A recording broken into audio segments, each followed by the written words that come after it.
Welcome to Lead Like a Girl, where we are empowering everyday women through our stories.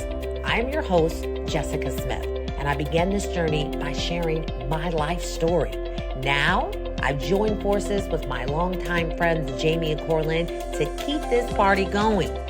We met many years ago as young sales girls in our 20s, driven and quickly rising to the top of our industry.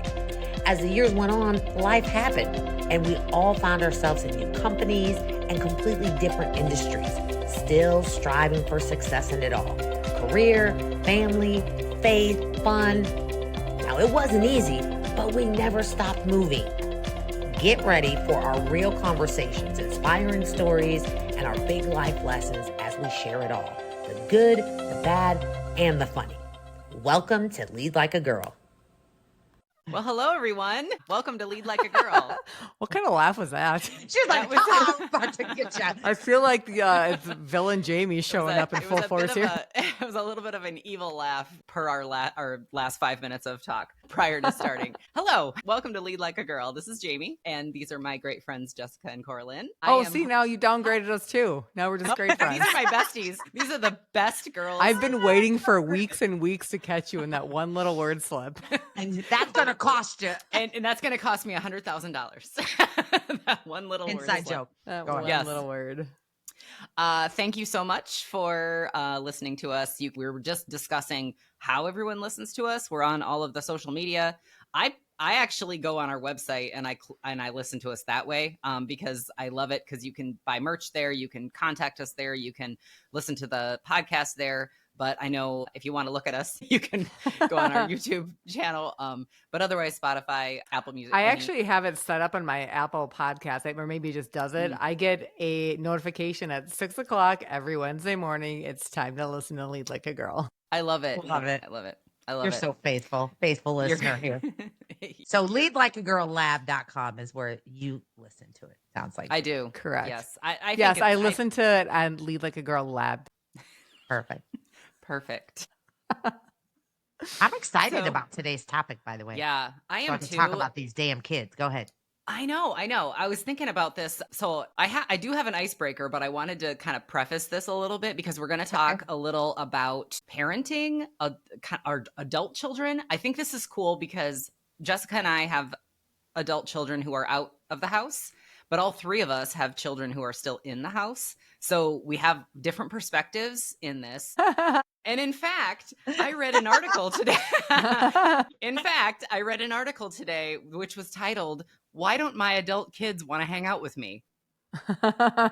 Because true. So a lot of the topics that we talk about, it's not just our opinion. It's not just like, hey, we think we know everything about this. No, we read articles, we read books, we interview people, we review questions in advance and come up with good stories that empower women, everyday women. So I thought it was important to bring that up since I'm hosting this. I have a couple of questions for you guys, and they do not know these questions. And I'm very excited to hear what you say. The first one. Coralyn doesn't like that. Go ahead. I know. I would like a couple days to think about the best story. Get her. Go, Jamie. I know. Jessica, get her. Just get her. Just go. First one. What's the most surprising text you've received from your child? Well, I could use Xavier as an example. I was surprised in his recent text that he was getting out of the military when he was supposed to be there for 7 years or 8 years. And it's only been 3 years. So that was, I would say that's going to go down as one of the big surprising text messages. Yeah. Huge life decision. Yeah. Mm-hmm. Yeah. How about you, Coralyn? Yeah, right. How about you, Coralyn? I thought I got a pass because I got a little guy. You know what? I got another one. You want the other question? I don't know. Maybe. This is pretty good. What's the one skill your child has that you wish you had? While she's thinking. Oh, go ahead. You can go ahead. I was going to say math skills. He's a math wizard, and I am not. I'm going to need a calculator. He does this little weird thing with his eyes. He sees numbers in the air and does math problems like a crazy person. So. I'm not kidding you, Jess. We've got to get these two boys together. Grayson does the same thing. Really? And yeah, absolutely. And the other thing is that when we were working on times tables or something, and this was maybe a year or so ago, and he came up with the answers so fast. And I just asked him, how did you come up with that? Normally I would, you just you multiply things out and you add them in your head. And he said something along the lines of like, well, I rounded up 9 to 10 and then multiplied that out. And then since 9 to 10 is -1 and it was times 8, then I -8. And it's like this whole crazy way to get to the right answer, but just in a very roundabout way, in my opinion. But I was telling one of my engineers at work that's what he said. He's like, that's a smart kid right there. I can't claim it all. Yeah. But I think that, yeah. Oh my gosh. Do you guys do homework with the kids sometimes, help them with homework and just like thank God that that you're not in school anymore? Fortunately, true story. When I say I've never helped Hayden with any homework, I know that sounds crazy, right? I don't. I absolutely don't. I'm saying You you do got your a good homework. one. I do, but I'm still at the point where I get excited because it's a little bit remedial. So like, oh yeah, I remember how to do this long division. Got it. Let's do it. And so No, and the last time I did that years ago with one of these other kids, they were like, that's not how you do it. They got to show their Yeah. work, and that's not how we do it anymore. So I was like, okay, well, then don't ask me for help because apparently I don't know how to do your homework. So, Yeah, there's a whole different way. And I've helped Sophie. I didn't really honestly help Veronica and Delynn much because they just did it, Yeah. And I kind of feel like an absent parent a bit because I'm like, they never really asked me for help. They just kind of did their homework. And I remember my sister telling me that she would log into like the school's website and look at all of their assignments and like their test scores and everything. And she'd, they'd come home from school and she would say, I know what you scored on that test and you still have this assignment and this assignment to do. And she would like on top of all the stuff. And I was like, I've never logged into that. Well, good for you. So I just never did. what I'm thankful for is that God gave me the opportunity to spread these kids out all 10 years apart. And I was very different in all cases, but the first two, I had the same structure. Every Friday after school, before your weekend, we sit down, we log in, I go through everything. If you have anything less than a B, or if you have missing assignments, you're done. Your weekend is done. You're doing it right now, and you're on punishment the entire weekend. That's it. They knew what it was, but they still were on punishment. Xavier spent his whole life on punishment, by the way, literally his whole life on punishment. But that's what I did. And like you said, it was a lot of work. Well, God wanted to bless me with my maybe on the spectrum Hayden. He just is like, I don't do any of that. The kid came the other day, got in the car, takes his paper. I almost slapped the shit out of him because he took his paper and threw it in the car. And I was like, what is that? And he's like, it's my report card or my progress report. It's all A's. That's what you asked for. That's what you got. There it is. I'm like, dude, you act like you did me a favor. These are your grades. Yeah. And he was just like, but I wouldn't have known because I don't go in there. I just ask him, did you do your homework? And he says yes. At the beginning of the school year, he had a little hiccup and he almost got hands. So he was like, okay. And he got on track. No more. Never a missing assignment. He gets straight A's every single time. Nothing less than an A. And I'm just thankful that I don't have to do that anymore because I freaking Xavier's whole school years, Devontae, I had 3 of them that I did the same thing. I had to live every day checking up on these kids. Yeah. And now it's just time to. There you go. There you go. He's just good. Yeah. What about Sophie? Does she do her work? You don't have to check on her? Or? She's so incredibly responsible. It's mind-boggling. I was not going to bring this up. She's got 3 jobs. I wasn't going to bring this up. And I happened to like look over at my desk today while I was working. And I'm like, oh my gosh, I can't believe the coincidence. So she just did this assignment. She wrote a book for one of her classes and it's called The Importance of Strengthening Parent-Child Relationships. So she wrote a book and one page of her book, and the teacher brought this up at her conferences. So one page of her book, this was not part of the assignment. She chose to do this. It's a page she added that says, this next page is inspired by my parents. And it is a collage of pictures of me and her and her dad. Aww. And the teacher like teared up, and she's like, I didn't tell them to. She's like, she's the only kid that added that. I didn't tell her to add that. She just put that in there. She just got her own extra And I'm credit. like, I know. But yeah, I mean, honestly, all three of them are pretty good students. I put the trait that I or the skill that I wish that I had. They're just, they have strong beliefs. Like all three of my girls have really strong beliefs and they stand behind them. And I always felt like, I grew up Catholic, so it's like guilt all over the place. And, always like super worried about offending someone and like, what are they going to think of me? Yeah. Yeah, exactly. And all three of them are kind of like not afraid to stand up for what they believe in. And like, and so they're all very responsible kids, and some not great with money, some really good with money. But yeah, it's like, I kind of feel like a little hands off, like I don't have to worry about it. And then you think about it and you go, oh, should I look on the school website? Right. Should I be checking up on her? I'm curious to know, Cor, how do you think, and this is going to be neat to listen back to this episode one day, how do you see Grayson? Like, what kind of dad do you see him, or what kind of husband? Oh my gosh. Wow. What are you talking about? You don't imagine these things? I try not to because it makes me sad. Oh God, come on. 10. Maybe that's because I have older kids. I'm just like, okay, I got one more shot at this. What is this kid gonna? And I think Grayson is very caring and he really does care about other people and other things. He had a challenge when we were gardening this weekend that we have a wasp nest outside our patio. Oh my God. I'm not even kidding you. Yeah. Yeah. Hayden is terrified. He didn't want to kill it. He felt bad for it. Oh, he's not scared of it.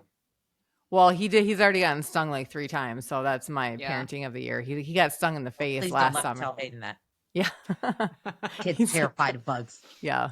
But I think that he's going to grow up really caring for the other, his wife and his kids. I think that he's probably going to be really close to my husband as a dad. Like sit down, play a game all the time, always play first, work second. That's my husband's MO. And it's good. Like, I feel like it's frustrating at sometimes because I have to bring in the reins a lot, is that I'm hyper efficient. But I also think that they've got a really great relationship, and Grayson knows these are the games I play with dad. And these are the games I play with mom. That's great. Mom's games are quick, efficient, like, and which is, I mean. Yeah, I love that. I'm not going to play Dungeons and Dragons with Grayson. I remember walking in from work one day, and I'm not even kidding you. Grayson was 5. Harrison sat down to play a game of Monopoly with Grayson. Oh, no. And if I was playing Monopoly with Grayson as a 5-year-old, we're just moving the pieces around the board. We're rolling the dice and so you can get to around the corner the fastest. And that's how I would play Monopoly. Harrison, I just looked and Grayson's like, yeah, I want to buy Marvin Gardens. And Harrison looks over and he's like, you don't got enough money. And he's like, well, you can mortgage your property.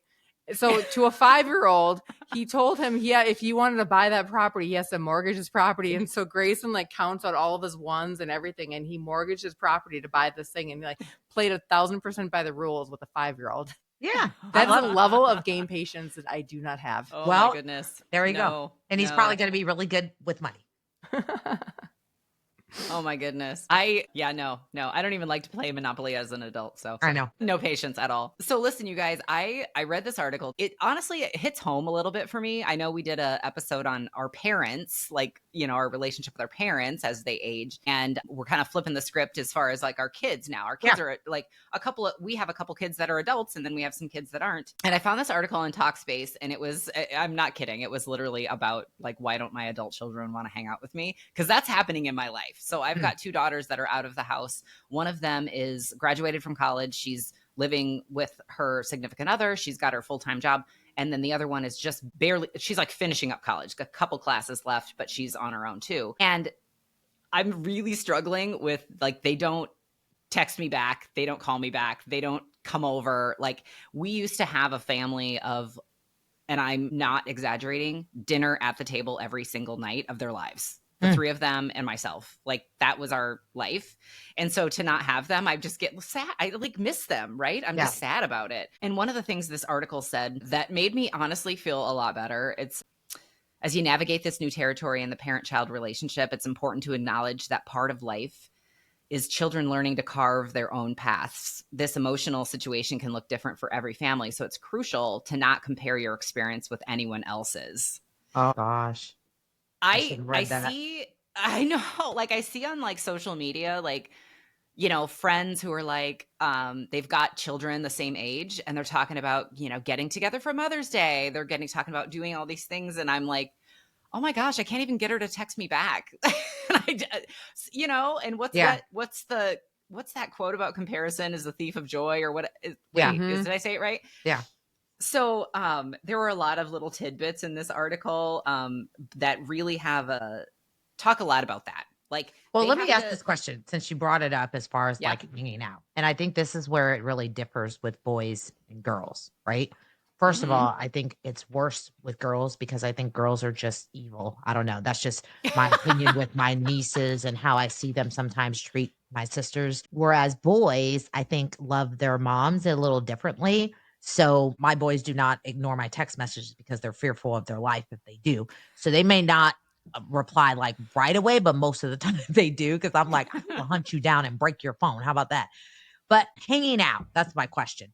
So, and Coralyn, you can answer this even though you're not there yet. I don't know if this is a culture thing or if this is just in my family specifically.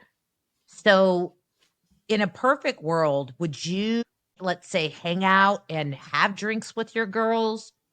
Coralyn, is that something that you guys do in your family? Do you see one day? Obviously, he would be of drinking age, and I'm using drinking as an example just because that's something that you might hang out and enjoy an evening or something. Is that something that you guys do, or in your case, could see yourself doing one day? Or is that a no-no? When my husband was younger, he bucked heads with his dad a lot. And at some point, this is a significant part of his upbringing. His dad looked at him and said, I will never be your friend. I am your father. And it was point blank. Like that's what he said to him. And he always remembers that. And it's interesting because as they grew up and they fixed their relationship and worked on that, and Harrison actually introduced his dad to faith, and they had a really, really beautiful relationship. And when they could fix that part that where they were butting heads, they actually became really good friends. They would go golfing together a lot, and Harrison would call him. He was going through some hard things over the last few weeks, and he looked at me and he's like, I just really wish my dad was here, you know? And so I think that, yes, that is, and I feel like I have that relationship with my mom that I would say when I was growing up, especially in my 20s, as you're kind of going through different things, I would hang out with my mom socially for sure.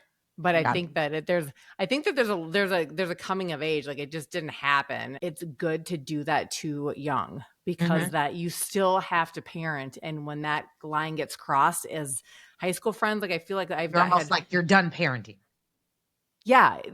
And there's definitely a point where you move from being the manager of your child to more of a mentor or a friend. And there's, you know, and I don't know if that's a spot where people just say, now it is like, we decided this, it goes towards that. But yeah. That was another thing that, that was brought up in the article where they mentioned, you know, as a parent, you might want calls and visits and all this stuff, but your child might want something completely different. Like their view of the relationship could be totally different. And I remember like talking to my mom about that and saying like, I just miss my daughters. Like they just don't want to do anything with me. And she would always say two things. Say, okay, when you were like 22 years old, you didn't hang out with me either. Yeah. First of all. And then secondly, she's like, just keep trying. She's like, just go where you're celebrated, you know, like just keep sending out the text, keep sending out the message, just keep inviting them to stuff. Like, you know, I guess no, they say no. And don't take it personal. You know Right. what I mean? Because it's Right. probably less about you. And I think it's easy to feel that way. And the reason I asked the question, because I think, and I use drinking as an example only because sometimes, when kids are like in those 20s, that's what they spend. Sometimes that's like Yeah. hanging out, they're at the bar, they're drinking or whatever. Someone brought to my attention that it's probably more of my childhood trauma that has me like Jonathan is 32. And like they can't cut, you can't, we're never going to drink together. You can't even drink in my house. We're not. And it's funny you use that term. We're not friends. And that's exactly what I say. We're not friends. We're never going to be friends. I don't want to be your friend. I'm your mom. And they can't even cuss and like, don't even to it's for me, it's respect. So I was having this debate with someone when they're like, no, I think the drinking thing is like probably your childhood trauma and your mother and like that's like a whole thing. And I'm like, maybe, but I just look at it as respect. And I was just brought up where we're not friends. We're never going to be friends. If we hang out, we do. We go to brunch together, we do stuff like that. I'd probably say Jonathan probably calls me the most. Sometimes it's just like, hey, mom, what are you doing? How are you? I love you, that type of stuff. And I think that's just the boy thing. Like I said, I think girls are just different. They're more independent. Jonathan probably needs to hear my voice, like, probably more than even at his age. Whereas I think it's also very individual. Xavier can go weeks without talking to me. I'll have to literally text him like, hey, dude, where you been? What are you doing? What's up? Right about your mother? So I get it, but I also don't take it personal. I'm like, oh, well, he must be dealing with something right now. That's his problem. So I'll Yeah. My just last text to pray for him. Veronica was, "Are you alive?" That was my last text message to her. Yeah, I exactly. did do a little bit more research. I've got a couple of topics with some questions for you guys as well, just to dive in a little bit deeper. Okay. One of them has to do with just like your personal experience. So, is there a moment in your parenting life with your kids where you realized that you had to shift like your parenting style? So like maybe your role had to shift a bit, whether that be when they moved out, when they maybe took on some more responsibility, but just some sort of it, like an example of when your parenting style or your parenting role shifted. Yeah. And this is a good place because I think it happens. And I'm just going to, for me, it's going to be, one of the things that I feel like I wish I would have thought differently about. The first thing is college. In our family, I always viewed and I was always told like college is the measurement to success. And I rammed that down Jonathan's throat. And it was like I almost like made him feel guilty because I was a teen mom and I didn't go to college or finish high school. So the first thing I would say is I think it shifts at that point. And I know this kind of off topic, but I just encourage people to be a little more open to maybe there's trade school or maybe their college is not the end all. And I think that's one thing that I learned with the first two is more so with Jonathan is and that is to be open to really hearing what their dreams are and not thinking that there's only one way to be successful because it was college. Don't compare them to one another or compare them to your story or your husband's story. But then also, we have this in our mind that, all right, once you turn 18, that's it. You're that. And I think it shifts there too. But I also think that that is wrong. Like every kid is different.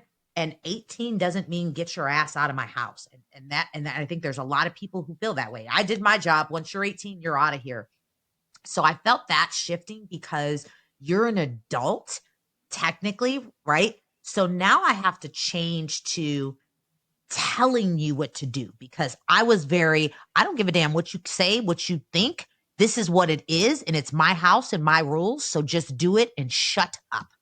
That was with all of them, right? I'm still that way. But there's a shift, and that is now I have to really use my sales skills and reverse psychology and all of those things because they don't listen to what you tell them to do at that point. So now you have to lead by example and you have to make suggestions or you might have to get them to think this way. And it's all type of stuff, but that's definitely a shift because when they get that age, technically they can do what they want outside of the rules of my house. Because if you're 30 and you live here, you're going to abide by those rules. But it's still a shift that I can't just tell you what to do with your life. I have to use other ways to suggest or help you see, here are your options. It's a growing edge too, I think. Even shift from telling them what to do and just being curious what they choose to do. Because I think that we have our own preconceived. I would love to see Grayson go to college, finish, get a great job, and kind of go down that trajectory. But again, like you said, that's just kind of what I've been programmed, that's just the next. But I mean, being able to celebrate and look at if he doesn't want to do that and he's got a better idea for his life, just the hard but the have to of just letting go and just watching him be the perfect little Grayson that we've raised, right? Yeah. I remember listening to this sermon and it just kind of hit me over the head. And it seems so obvious, but the pastor was talking about parenting and he said, he made the point that we are the kids are in our life and your job is to launch them.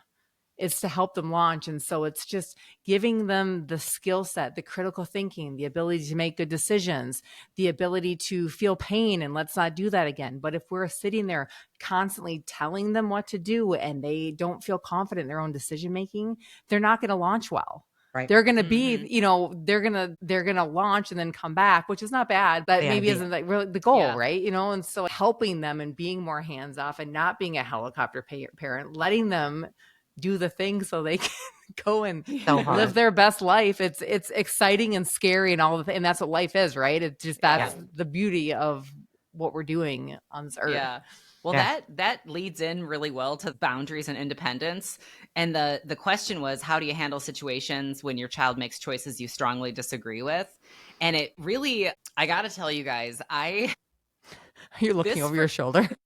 No, there's stuff going on outside. Is anyone listening? That's what I do when my mother's still around. Oh my gosh. I had a situation with one of my children where they made a decision on what career path they wanted to go with. And I was just like, I'm like, you have a very expensive education and you're choosing the first place that gave you an interview and the first thing that came along has nothing to do with the degree. You could make more working at Walmart. And I was just very much in disagreement with this decision. However, I had to just bite my tongue because I had to give the boundary. I had to let them be independent and make that decision. They're 22 years old. And it was hard to do. And you did it? It's like, I did it. And I just said, okay, she said, I want to have a full-time job and I want to just get started. And this is the choice I'm making. And it was hard. It was super hard to just let them do that. And I remember telling the girls. Did she ask you what you thought before she made the decision? No. Just curious. No. Yeah. You know why, right? Yeah. Yeah. But I remember telling them so many times, and I kind of laugh about it now, but I'm like, guys, if you just ask, I could tell you what to do here because I've made all these mistakes already. So I could just tell you. Right. That would make it a lot easier. I made them for both of us. But the reason they don't ask because they know the shit is stupid. Okay? Let me just make that very clear. They know it's stupid. That's why they don't ask. And they know that we're going to tell them that it's stupid. But they want to do stupid shit, so you got to let them do it. I don't think they think it's stupid, though. I think they don't. They don't think it's stupid. Then why don't they ask? I just think of the things like when we were younger, would you have asked your parents for advice and asked them like lots like, no, I know what I'm doing. I got this. I'm going to figure it out. I think I would have asked them for advice. But I think, and again, because the reason I say that is, they ask some things, but when I ask, why didn't you talk to me about that before you did it? They admit it. They say, because I know you were going to say this. Okay, so you know it was stupid. And maybe they don't think exactly that was stupid, but in my opinion, I'm like, I didn't have role models to actually look at and see someone that's successful. And I'm saying, I'm out here and you see that we are successful. You see that we are happy. Now, and we're not perfect, but you see that we're not out here struggling. Wouldn't you want to say, well, let me ask the people that obviously I see that are doing it right what they think? I mean, to me, that only makes sense. But unfortunately, I'm learning now. My biggest lesson now is because when I say you shouldn't have done that, or the times that I get wind before they do it, I say, don't do that. And I'm not just going to tell you don't do it. If you do this, this is going to happen. And this is going to happen. And this is going to happen. And when I say every single time, here it is. And I say, you mean all of that happened? Yeah, because remember I said that was going to happen. So I feel like Jonathan, now the oldest, he's again 32 years old.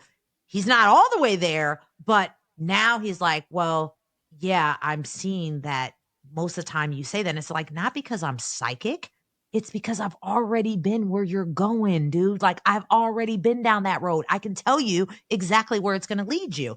But now I'm to the point where Xavier came home, and I'll give you a perfect example. He came home, we took him to dinner, and I said to Will, I said, I think we need to really lay off this kid because I think we beat him up so bad that we've gotten him to the point where he's lost some of his confidence in himself. And I think we didn't realize that we were doing that. And it was like, I told you not to do that stupid shit. And now here you go. And now you done messed up. And now, and now, and now. And so he said, when he was telling us about his plan, he's like, yeah, and I know that I messed up and I did that. And because I did that, it was stupid.